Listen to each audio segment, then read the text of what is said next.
Welcome to the Phil and Age Travel Podcast, Is It Worth It? Today we're covering Samoa, the Pacific island nation that just became significantly more expensive overnight with a $180 departure fee shock, which was implemented March 1st, 2026. Right. Yet, paradoxically, it still offers daily budgets from $50 for backpackers and accommodation from $40 a night across its two main islands, Upolu and Savai. Yeah, which is crazy. It is. So we're going to break down exactly what these new fees mean for your 2026 or 2027 trip. We'll look at the June through September weather window, expose the three major logistics traps, including the total Sunday driving ban and mandatory village fees, and deliver brutally honest verdicts across 5 traveler types for a destination where tourism grew just 1.8% in 2025 despite looming cost increases. So to really get this, imagine walking up to like a rustic, somewhat hidden nightclub. Okay. It's got this incredible, authentic vibe, but the sound system hasn't been upgraded in a decade. Now imagine the bouncer telling you there's a mandatory $180 VIP cover charge at the door just to leave. Wait, to leave. That is a wild analogy. Yeah. Right. But that is essentially the massive self-inflicted economic gamble we're looking at today. The local government is essentially challenging the global travel market, daring you to prove exactly how much you value untouched Polynesian culture. And it fundamentally alters the math for anyone even, casually considering a South Pacific trip. So let's unpack segment 1. We traditionally think of Samoa as the cradle of Polynesia. Exactly. It's supposed to be this authentic, budget-friendly alternative to the heavily manicured resorts of Bora Bora or the commercialized stretches of Fiji. But as of March 1st, 2026, the baseline financial reality shifted violently. Violently is the right word. They added a staggering $180 USD departure fee to every single ticket. So if you're flying round trip, that is a $360 extra cost before your feet even touch the sand. Yeah, and to understand how drastic this is, you have to look at the anatomy of that fee. It's not just one random tax. It's a dual-layered squeeze. A dual squeeze. Right. First, there's an $80 departure tax increase. Then they stacked on a brand new $100 Aerodrome Facility Charge. Just out of nowhere. Pretty much. And this wasn't just some proposed idea. It was aggressively signed into law in February 2026 under the Samoa Airport Authority Amendment Regulations 2026. Wow. And the implementation was ruthless. It went live automatically, permanently attaching to all flight bookings or modifications made after March 1. Wait, hold on a second. Let me just process that. If you're a family of 4, assuming the kids are over 12, you're telling me they have to pay over $700 just in administrative airport fees. Yep. How on earth did the tourism board or the airlines let this pass without a fight? Oh, the airlines fought it. I mean, they pushed back incredibly hard. Both Samoa Airways and Fiji Airways issued severe warnings to the government. I bet. They explicitly stated that this combined $180 fee would absolutely price out local families trying to travel and severely damage the broader post-pandemic recovery. But they did it anyway. They did it anyway. It's an extraordinary gamble because they're trying to apply premium luxury tier taxation to a destination whose baseline metrics simply do not support it. Give me those metrics, because I want to understand what kind of volume they're dealing with. Are they, drowning in tourists like Santorini and just trying to thin the herd? Not even close. I mean, in 2025, total visitor numbers hit 131,493. Okay, that's not huge. No, and the growth rate. Yeah. A microscopic 1.8% year on year. That is practically stagnant. They're definitely not fighting over tourism. Right. Now, of those 131,493 visitors, New Zealand is doing all the heavy lifting. Kiwis make up 48% of all arrivals. Makes sense geographically. Yeah. Meanwhile, the average visitor spend jumped 8.3%, hitting 1,478 USD, which converts to about 9,240 Samoan tala. Okay, so the specific visitors who do go are spending a bit more. Exactly. But introducing a $180 departure fee threatens to annihilate the exact price-sensitive segments, like backpackers and young families, that might actually help that 1.8% growth rate accelerate. Right, because if you're already spending nearly $1,500 locally, taking $180 of that right at the airport almost certainly cannibalizes the money you would have spent at local restaurants or on tour guides or at the markets. It absolutely does. Before we dig too deep into the local economy, let's just ground ourselves geographically. So Samoa sits right in the middle of the Pacific, roughly halfway between New Zealand and Hawaii. Right. You're dealing with year-round temperatures hovering around 86 degrees Fahrenheit. The country is split into 2 main islands. You have Upolu, which is where you land at Filiolo International Airport, and where the capital, Apia, is located. Oh, yeah. Then a 90-minute ferry ride away, you have Savai, which is larger geographically but vastly less developed. And while the lush volcanic hills and white sand beaches look serene, the internal economics on those islands are incredibly tense right now. How so? Well, you can't understand why a government forces a $180 tax on tourists without understanding the severe cost of living squeeze happening to the locals. Oh, okay, let's hear it. Let's compare it directly to Fiji, its biggest regional rival. Living in Samoa currently costs 10.7% more than living in Fiji if you include rent. Really? Yeah, and if you exclude rent, everyday life is actually 18% more expensive. Yet local Samoan salaries are 19.7% lower than what people earned in Fiji. Oh, wow. That is a massive gap. The local economic pressure is immense. They're heavily reliant on expensive imports, and that financial strain is clearly spilling over into how they price the visitor economy. I mean, that makes sense logically, but Right. practically it creates a massive barrier to entry for you, the traveler, because those base flight costs are already a huge hurdle. Totally. Let's say you're flying out of Sydney. A round trip to Apia is going to cost you between $354 and $510 USD. Which is somewhat reasonable. Yeah, and from Auckland, it's slightly more accessible, running $165 to $310 USD. But if you're listening to this in the US and you want to fly out of hubs like Los Angeles or San Francisco, you're looking at baseline fares anywhere from $477 up to $1,500 USD. And it's not even a straight shot. Right. None of those US routes are direct. You have to endure at least one layover, usually in Auckland, Nadi, or Honolulu. And you can see exactly how vulnerable the destination is to price and seasonal shifts when you look at the raw data from early 2026. What happened then? Well, in January 2026, arrivals dropped a staggering 37.7% month-on-month, plummeting to just 16,167 visitors. Wow. Now, some reports put that drop at 26.4%. We're looking at specific subsets of the December peak, but either way, it is a massive, frightening cliff to fall off right after the holidays. A drop of over a quarter to a third of your visitors in a single month? That is brutal. Who is actually still flying in? That's the fascinating part. Within the 2025 data, New Zealand visitor numbers actually rose 12.4%, climbing from 55,850 up to 62,751. Okay, so the Kiwis are holding it together. Barely. Because the other travel segments completely cratered. Business travel declined by 4.5%, and sports-related visitors collapsed by a massive 33.3%. This severely narrows their entire economic base down almost exclusively to leisure travelers. Which makes slapping a flat $180 fee on every leisure ticket incredibly dangerous. It's like they're daring people to go to Fiji instead. Exactly. I know the local industry isn't just sitting back and watching this happen, right? They must be trying to counter the sticker shock. They're attempting to stimulate demand through marketing and trade partnerships. In 2026, they launched the Discover Samoa app to try and digitize and modernize the visitor experience. Okay. And in March, they ran an extensive series of road shows across New Zealand, bringing 25 local operators to connect with 200 trade representatives. They also scheduled a massive Samoa tourism exchange for late April 2026 in Apia to formalize international partnerships. Right. But here's the brutal reality. Sure. No app, no matter how slick, and no trade show handshake can magically erase a $360 extra round-trip cost for a budget traveler. Exactly. Which brings us to segment 2. To figure out if you can ever make the baseline flight prices offset this massive new fee, we have to look closely at when you actually choose to fly. Seasonality is huge here. Right. Let's talk seasonality and weather, because this new fee completely obliterates the traditional way you'd budget for travel. Normally, you hunt for the low season to save money, right? Yeah, that's the standard move. If you want the absolute best weather in Samoa, your window is June through September. This is the dry season. You get temperatures around 29 degrees C, which is a perfect 84 degrees Mara, very minimal rainfall, and you avoid that oppressive humidity. But conversely, November through April is the official cyclone season. Not ideal. During this window, you're dealing with torrential heavy rainfall, stifling 90% humidity, and a storm risk that peaks intensely between December and February. Yikes. October through November acts as a brief shoulder season, a compromise where the crowds thin out, prices historically drop below the absolute peak, and the weather is just starting to transition from dry to wet. Here is where the flight pricing gets completely wild. If you're looking at flights from the U.S., February and March are technically the cheapest months to fly.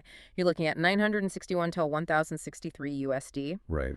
But when July rolls around and the American summer vacations hit, that price spikes by 20 to 30%, rocketing all the way up to $1,661 USD. That's a huge jump. Yeah, and December is also a wallet crusher at $1,516 USD, while September sits right in the middle at $1,079 USD. And for Kiwis, If you're coming from New Zealand, Auckland to Apia flights run between $298 and $378 NZD, which converts to about 182 to 231 USD round trip. Those are cheapest in November and February, and most expensive in March and April. But this raises a critical point about the new legislation we discussed. That $180 departure fee, which equals a $360 round-trip hit, is a flat fee. Right? It applies year-round. It completely flattens any seasonal advantage a budget traveler might try to hunt for. That is exactly what I was thinking. You're paying the exact same $360 round-trip surcharge whether you fly in the cheap month of February or the peak month of July. Yep. And let's be honest, you are seriously gambling with the weather in February. Sure, your base flight is a few $100s cheaper, but you're stepping onto an island baking in 30-degree C, 86-degree SAIR heat with 90% humidity and legitimate vacation-ruining cyclone risk. Gambling. On the flip side, paying over $1,500 from the U.S. in December means you're paying absolute peak holiday prices just to trade your beach days for torrential downpours. It feels like a lose-lose situation. It alters the risk-reward matrix significantly. Now, your accommodation pricing does shift about 15 to 20% between the low and high seasons. Okay, give us an example. For example, if you look at the rustic beach fails on Lalamana Beach, they will run you $40 to $70 USD per night in the shoulder season. But that bumps up to $60 to $90 USD per night during the peak July and August window. And as we touched on, the drop-off after the holidays is severe, leading to that massive drop to just over 16,000 visitors in January 2026. Yeah, but if there is a silver lining to all of this, it's that Samoa does not suffer from over-tourism. That is a relief. You're not going to be elbowing people out of the way to take a photo. This isn't the nightmare crowding of Santorini or the boat traffic jams of Phi Phi in Thailand. No, the issue in Samoa isn't over-tourism. It is uneven development. The total visitor count of just over 130,000 is modest, but the island of Upolu absorbs almost all of those arrivals. While Savai remains incredibly quiet and undeveloped. Exactly. And even on Upolu, the infrastructure struggles because beach access and natural wonders are highly concentrated. You'll see tour groups cluster heavily mid-morning around spots like Lalamanu Beach and the Tesua Ocean Trench, while vast stretches of the island remain completely untouched. Which is why the Samoa Tourism Exchange in late April brought nearly 100 international trade partners to Apia, specifically to try and rebuild momentum and figure out how to spread out that development. But, infrastructure is a very slow process. Let's move to segment 3. Let's say you've picked your month, you've swallowed the flight cost, and you've accepted that the new departure fee is just an unavoidable reality. Right. What actually happens when you touch down? Let's walk through the logistics of arriving.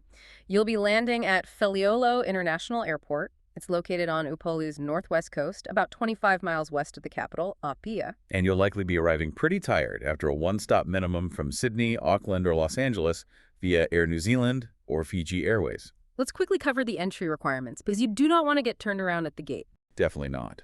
If you are a U.S. citizen, you need a passport with 6 months of remaining validity. You need at least one completely empty page for the entry endorsement, and you absolutely must have proof of an onward or return ticket. They will check this.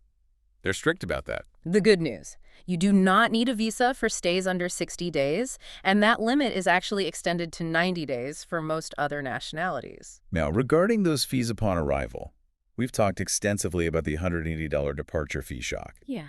You do not hand over cash or swipe a card for that when you land. Thank goodness for that, at least. Right. It's prepaid. It's embedded directly into your ticket price at the time of booking.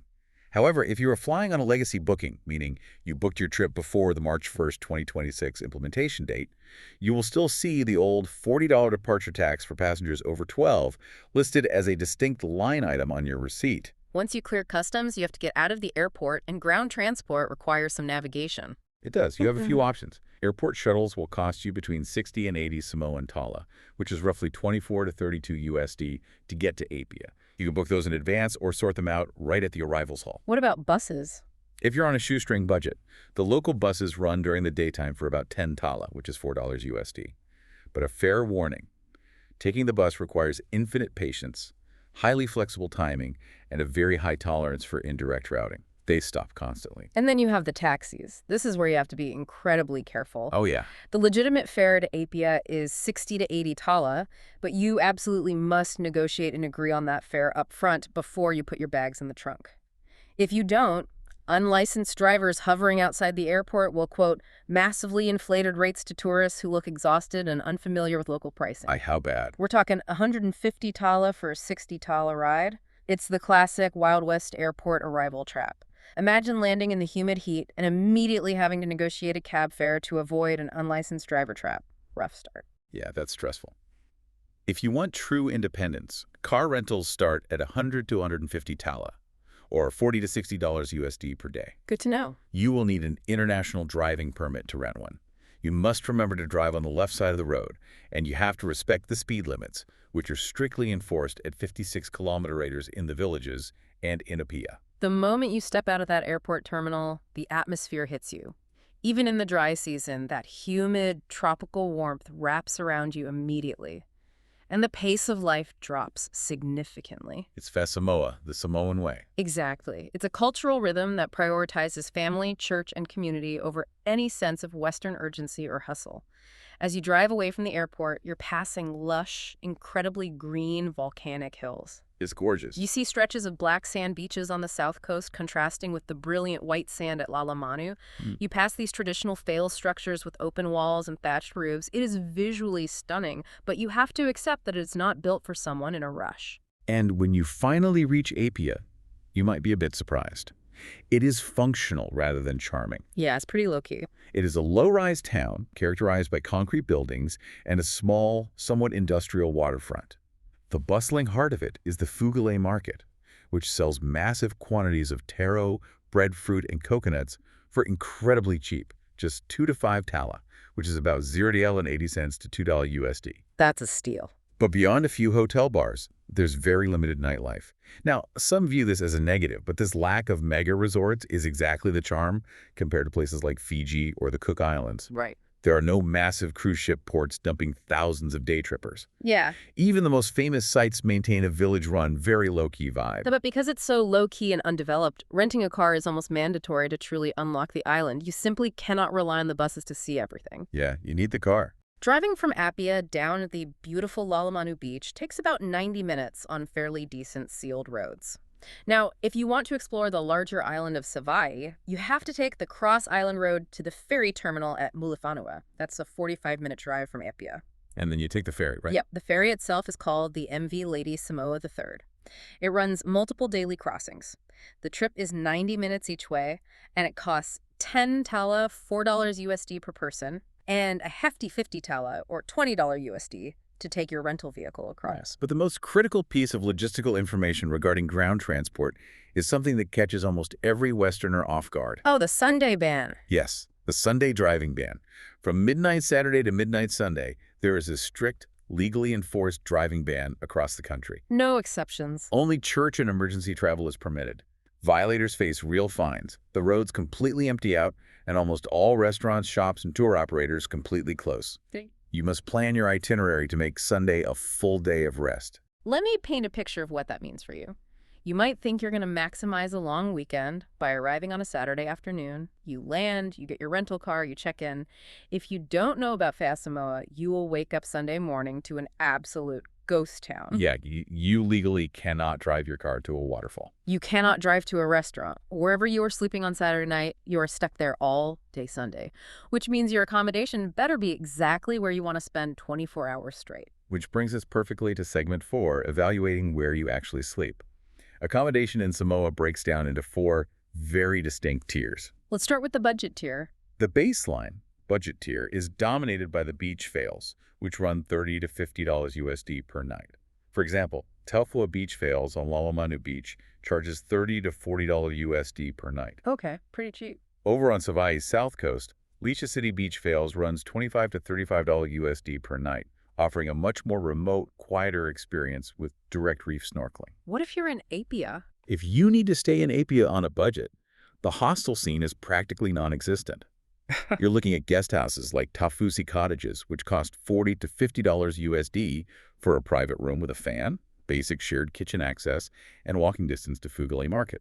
I need to pause and clearly define what a beach fail actually is, because a lot of people hear Beachfront accommodation for $30, and imagine a quaint little boutique cabana. It is definitely not that. A traditional fale is literally a raised wooden platform sitting right on the sand, covered by a thatched roof woven from palm leaves. There are absolutely no walls. None. They've Okay. pulled down woven blinds to block the rain or wind, but that is it. It sounds wildly romantic until reality sets in. There is zero privacy. You can hear your neighbor breathing. A beach fale sounds romantic until you're locking your passport in your suitcase and sharing a communal bathroom in the dark. Exactly. You're sleeping under a mosquito net to survive the insects, and when nature calls at 2 a.m., you are trekking across the sand in the dark to a communal bathroom. It is a deeply authentic coastal experience, but it is absolutely not Instagram glamping. No, it's not. If that level of authenticity isn't for you, the next step up is the mid-range tier, which runs $80 to $150 USD per night. How does that get you? This covers family-run resorts with actual in-suite rooms, pools, and on-site restaurants. Coconut's Beach Club Resort and Spa on the South Coast charges $100 to $130 USD per night for air-conditioned beachfront rooms and an infinity pool, with on-site meals costing $15 to $25 USD. Nice. In Apia, the Seabreeze Resort runs $80 to $110 USD for harbor view rooms. But be careful, Wi-Fi there is paid separately at 15 tala or $6 USD per day. Ouch. Yeah. Up on the northwest coast of Savai'i, Savai'i Lagoon Resort costs $90 to $120 USD. And keep your expectations in check here. When we say resort in Samoa, we are talking about a very modest scale.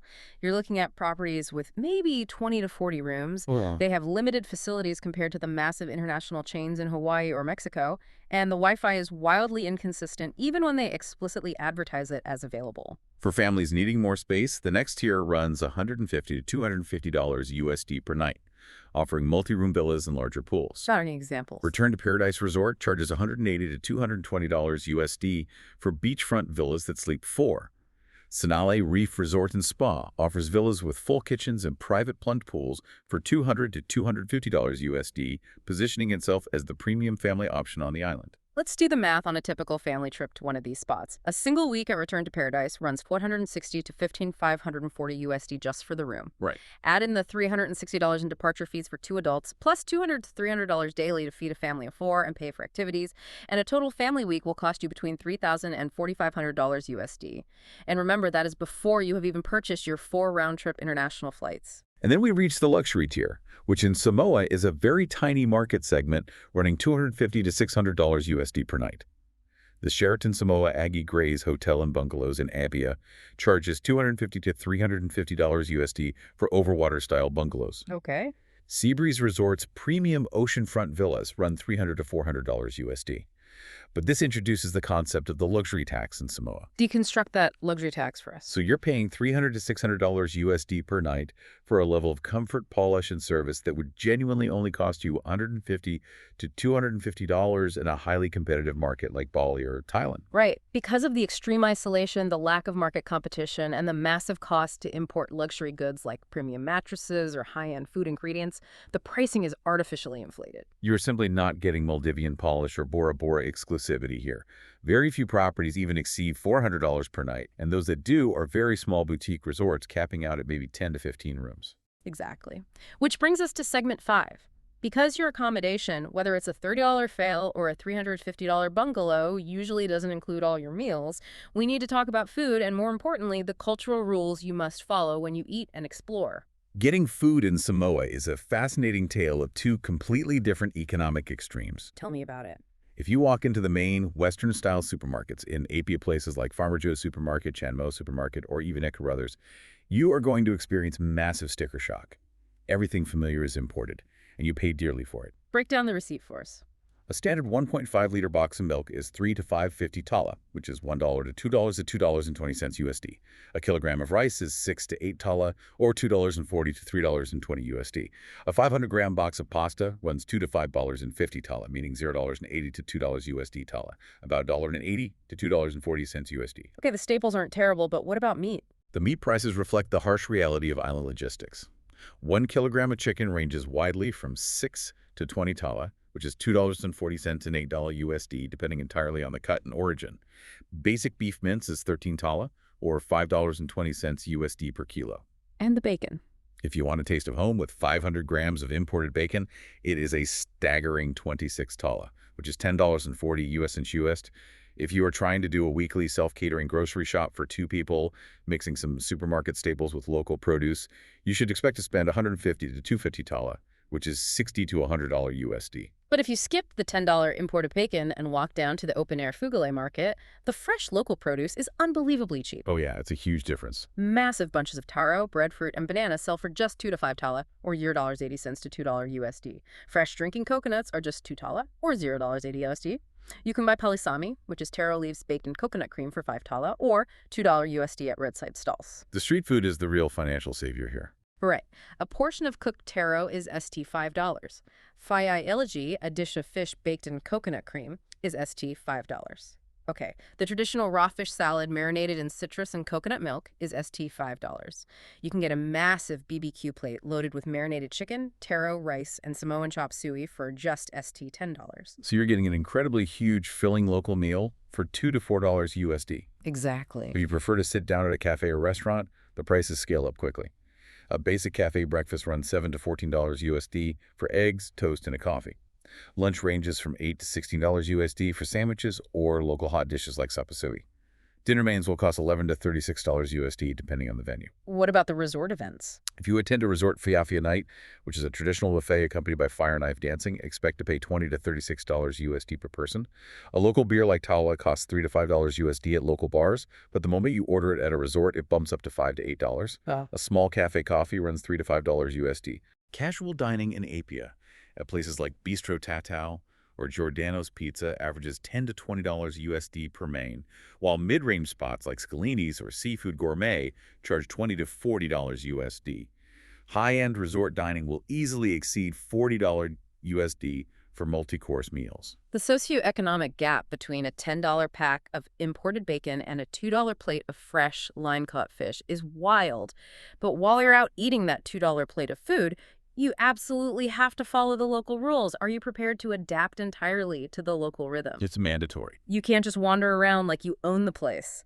Fa Samoa demands deep respect. When you leave your resort and visit the local villages, you must dress modestly. That means shoulders and knees must be covered. You cannot walk through a village in a bikini. And you have to remember to remove your shoes before entering any fales. And as we touched on, Sunday is completely sacred. The driving ban from midnight to midnight is absolute. It's an immovable force. Truly. The churches fill up from the early morning, and attempting to tour the island, go for a joyride, or find a restaurant isn't just legally restricted, it is considered deeply culturally offensive. You also need to understand land ownership, right? Yes. Yeah. Almost all the pristine beaches, waterfalls, and cultural sites are located on privately owned village land. They are not public national parks. They require entry fees of 5 to 20 tala, which is $2 to $8 USD per person. And it's cash only. Exactly. You must pay this in exact cash at the wooden gates, directly to the families or communities. You also need to ask permission before photographing people or local ceremonies. Public displays of affection are strictly prohibited. It's considered highly inappropriate. And there's a very serious legal reality for LGBTQ plus travelers. Homosexuality remains illegal under strict colonial-era laws. Now, while enforcement is extremely rare, and the resort areas are generally very tolerant and welcoming, it is a sobering legal fact that you have to navigate. Moving into segment 6. Tallying up the fails, the food, and the flights, what is the actual daily financial damage? Let's talk daily budgets and the digital nomad trap. Let's start with the low-end budget. If you are roughing it, you're looking at $50 to $70 USD per day. Break that down. That breaks down to a $30 to $40 beach fail, a $3 to $5 market breakfast, a $4 to $6 roadside lunch, an $8 to $12 self-cooked dinner sourced from the supermarket, $5 to $8 for local buses or shared taxis, $5 to $10 for village entry fees, and maybe a $3 to $5 local beer. But remember what that entails. Shared bathrooms, sweating on slow public transport, and entirely skipping any organized or guided tours. The mid-range daily budget is $120 to $180 USD per person. This upgrades you to an $80 to $120 resort room with air conditioning, $10 to $15 for a sit-down breakfast, $12 to $18 for a cafe lunch, $20 to $30 for a nice restaurant dinner, $30 to $40 for your daily share of a rental car and fuel, $15 to $25 for entry fees and snorkeling gear, and $10 to $50 for evening drinks. Okay, so for a couple. For a couple traveling together, that mid-range sweet spot means spending $244 to $360 USD per day. That equals $1,680 to $2,520 per week. And remember, that is completely excluding your international flights and that $360 round-trip departure fee hit. On the high end, you're spending $250 to $350 USD per day per person.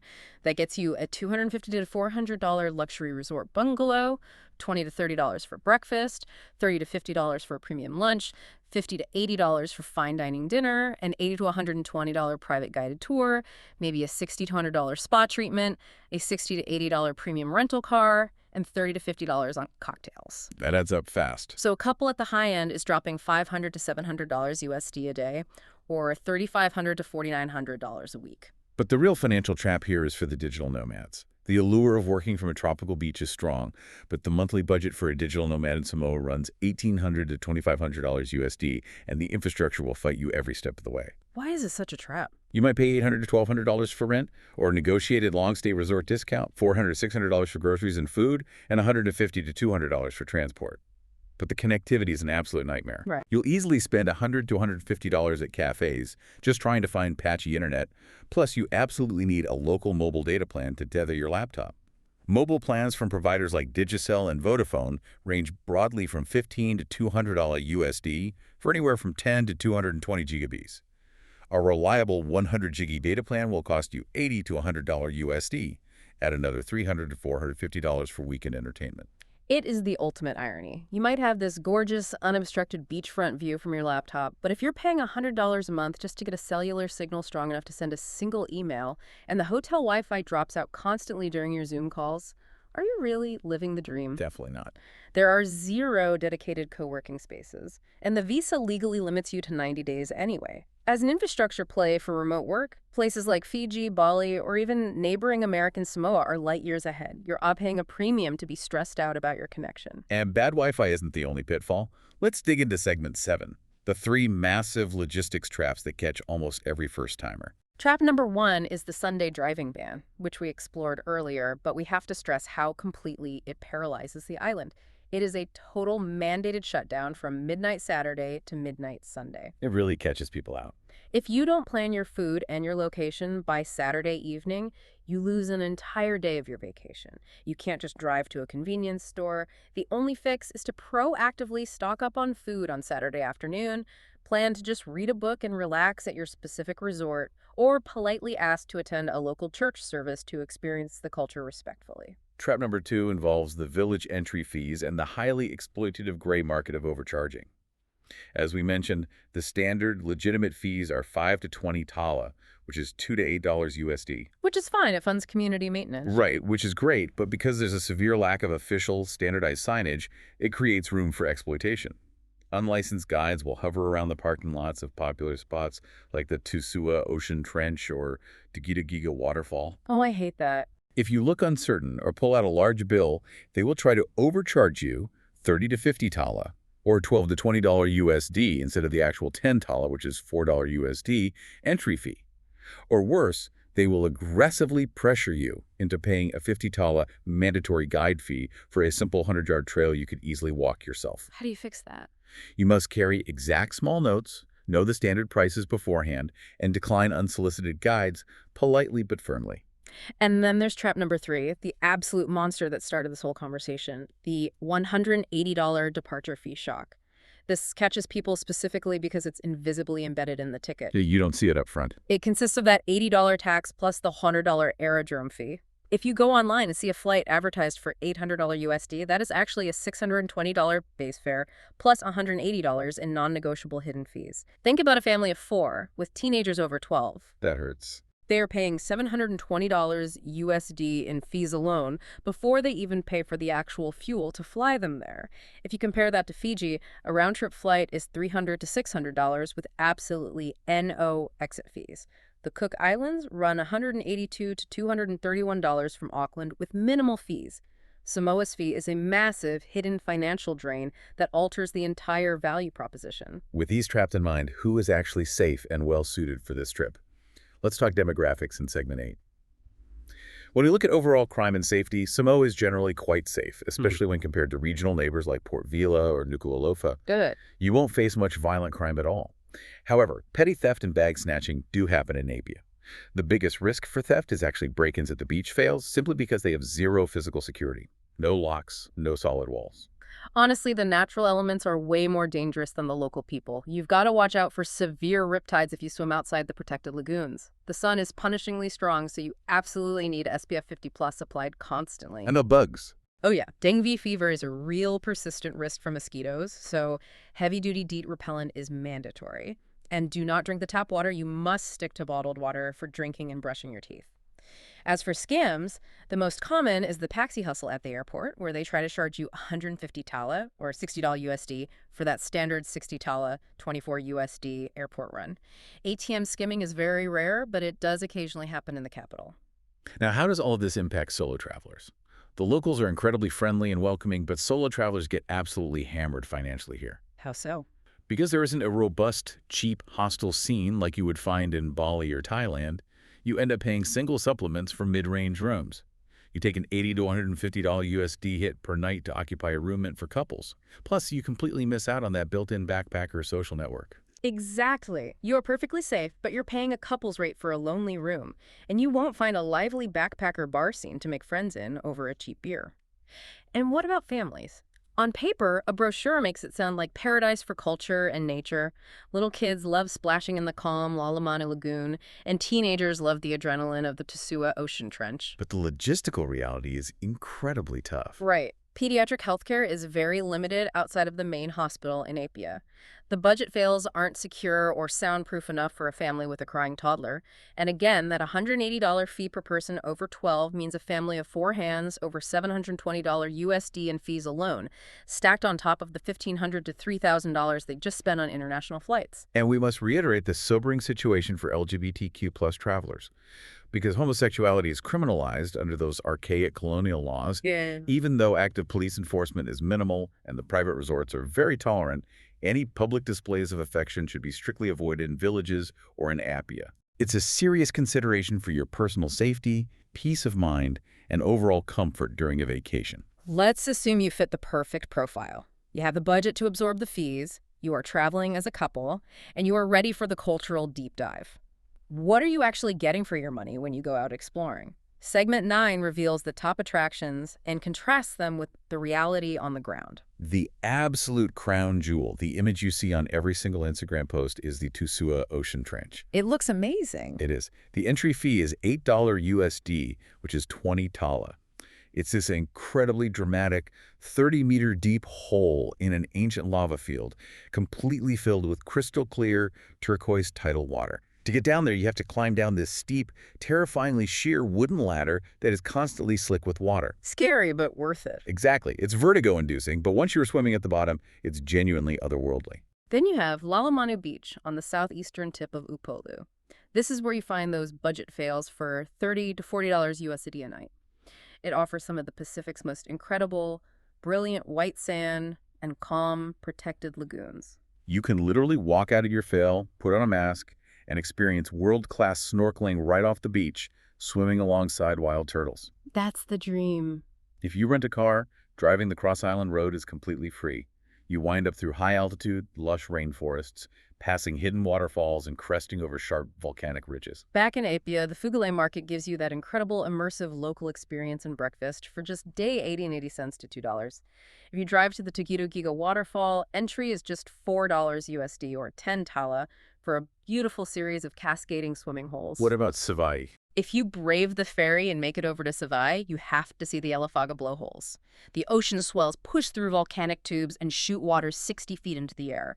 That also costs just $4 USD, or 10 tala, plus whatever small amount you tip the locals who throw coconuts into the blowholes for a spectacular husking demonstration. And those Fiafia nights we mentioned earlier with the massive buffet and the intense athletic fire knife dancing run 20 to 36 USD and are incredibly entertaining. But we have to juxtapose this raw, ancient beauty with the stark, sometimes frustrating flaws. Right. Apia itself is highly underwhelming for a national capital. It is a functional, gritty, industrial port town with very little architectural charm or culinary scene. The Wi-Fi, as we stressed during the digital nomad discussion, is abysmal. You're paying $6 to $10 USD a day at your resort for connections that barely load a basic web page. And the fouls. And those highly photographed romantic beach fails. As we said, they have absolutely zero privacy, and you were trekking across the sand to shared bathrooms in the middle of the night while fending off mosquitoes. And then there's the island of Savai. Yes, it is geographically larger than Upolu, but it severely lacks basic infrastructure. It doesn't always feel pristine. Sometimes it just feels empty and abandoned. And expensive to get to. Yeah, to even get there, you have to navigate the rigid ferry logistics and pay that $40 USD round trip fee just to bring your rental car across. And hanging over all of this natural beauty is the psychological sting of that $360 extra round-trip departure fee. Does an $8 ticket to the most beautiful swimming hole on Earth make up for a $360 hidden airport fee that was forced upon you before you even arrived? For many travelers running the math in 2026, the answer is increasingly no, which leads us to look directly at the alternatives in Segment 10, specifically how Samoa stacks up against Fiji and the Cook Islands. Right. When you strip away the marketing brochures and run the direct comparative math, Fiji simply offers a drastically better financial equation. Let's hear the math. Let's look at the flights. Flights from Sydney to Nadi in Fiji run $300 to $500 USD round trip, which is highly competitive compared to the $354 to $508 for Samoa. Accommodation in Fiji spans a massive range from $40 to $150 USD, and a solid, comfortable mid-range daily budget is easily achieved at $60 to $120 USD. And here's the absolute kicker. Fiji has no $180 departure fee, none, zero. So you instantly save $360 round trip the moment you choose Fiji over Samoa. Instantly. When you factor in the cost of goods, Fiji is 10.7% cheaper overall. They have vastly superior, highly polished resorts in places like Dinero Island and the Asawas. They have better Wi-Fi infrastructure, better ground transport, and a thriving, highly social backpacker scene. Now, I will admit, Samoa definitely retains a quieter, more rugged, authentic cultural edge, but you were paying a massive artificial premium for it at the airport. Then look at the Cook Islands. Flights from Auckland to Rarotonga run a very affordable $182 to $231 USD round trip. Accommodation is beautifully priced at $49 to $110 USD, and a daily budget is perfectly manageable at $61 to $110 USD. And the view. You get the staggering, world-renowned beauty of the Aitutaki Lagoon. And because the Cook Islands use New Zealand dollar pricing, it greatly simplifies budgeting and avoids harsh exchange rate losses. Their daily ground budgets match Samoa's almost exactly, but again, by completely avoiding that staggering $180 exit fee, the Cook Islands are instantly $360 cheaper per person. If I had to visualize the choice, it looks like this.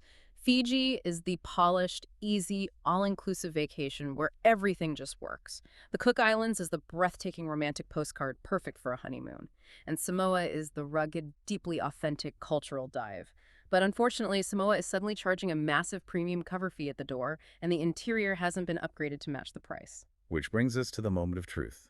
Segment 11, the final verdicts by traveler type. It is impossible to ignore that the March 1st, 2026 fee change single-handedly shifted the financial math and the final recommendation for almost everyone. Let's start with the backpackers. Our verdict: not worth IT. Yes, the idea of a $50 to $70 a day budget sounds great on paper, and sleeping in $30 to $40 fales while eating $4 to $8 street food is an amazing cultural experience. But the fee. That $180 fee, which is a $360 round-trip hit, completely ruins the budget math. It destroys the entire premise of cheap travel. Add in the sheer isolation and the total lack of a social hostel network, and it's a bust. Going to Fiji will literally save a backpacker $500 on a 2-week trip. For mid-range travelers, borderline worth it. This verdict is highly conditional. It is only worth it if you manage to secure a legacy booking pre-March 1st, 2026, avoiding the new fees, or if you are flying the short, cheaper route from Auckland where the flight base is lower. Right. At $120 to $180 a day with 80 to 150 rooms, you're spending $2,500 to $3,500 a week. The culture is indeed fantastic and unique, but both Fiji and the Cook Islands offer significantly better convenience, better food, and superior lagoons without hitting you with an exit fee penalty. Families. Absolutely not worth IT. The $180 fee completely destroys family budgets. A family of 4 pays $720 in hidden fees alone. That's insane. Add the $1,500 to $3,000 for flights, the $12,260 to $15,500 to $40 for a week in a villa at Return to Paradise, and $200 to $300 a day just to keep everyone fed. Your total is skyrocketing to $5,000 to $7,500 for a single week. Choosing Fiji over Samoa saves a family $1,500 to $2,000 instantly. It is a complete no-brainer. For luxury travelers, not worth IT. The luxury tier in Samoa simply caps out at $250 to $600 a night. You might spend $500 to $700 a day or $3,500 to $4,900 a week, but you are not getting the value back. You don't get the polish. You get bad Wi-Fi, very limited fine dining options, and the properties lack any of the high-end Maldivian or Bora Bora polish.